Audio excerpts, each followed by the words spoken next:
At about 5:15 p.m., we had a report of someone who was burglarizing an office building at 1817 Black Rock Turnpike.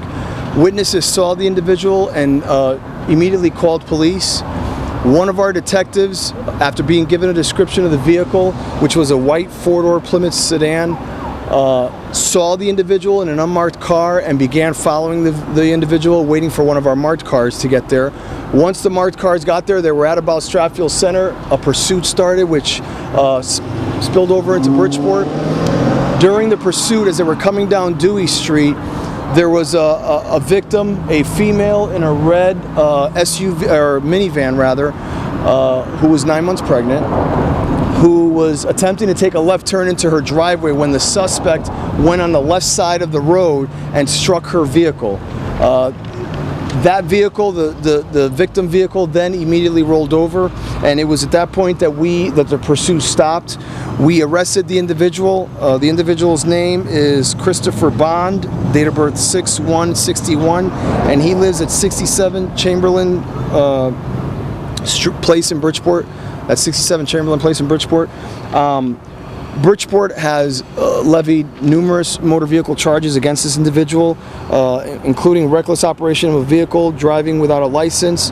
We will be pursuing criminal charges, and most of them are going to be around the burglary charges, larceny charges, attempted larceny, risk of injury to a minor, given that the victim individual was pregnant. This is an incident that apparently we're taking very serious. In this case, we did catch the individual who was not only responsible for the accident, for the reckless operation of the vehicle in the accident, but was also responsible for a burglary that had taken place just moments before in our town on Black Rock Turnpike. The individual and the victim are both at St. Vincent's Hospital. We are currently awaiting results of how they're doing. My understanding is that she's not doing bad at all, and neither is the suspect, although they are being checked out by the hospital. And in that individual will come back to Fairfield Police, where he will be formally charged with all the charges that I had just brought forward to you. This is an example where an individual just decides to take matters into his own hands, and more importantly, trying to get away from a crime that was committed. And our guys did a great job in actually pursuing the individual, and then likewise catching the individual.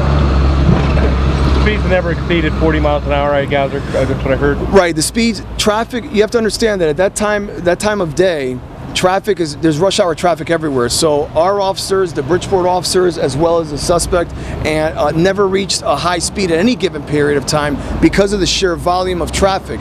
But understand that because of the seriousness of the incident, our officers made the decision to continue to pursue this vehicle. And as far as the actions with the rollover vehicle, anytime there's a pursuit or anytime there's a bad guy out and about trying to get away, they will take any type of risks to try and get away from the law, mainly because they either do not want to go back to jail or because they don't want to be arrested. And in this case, that's exactly what happened.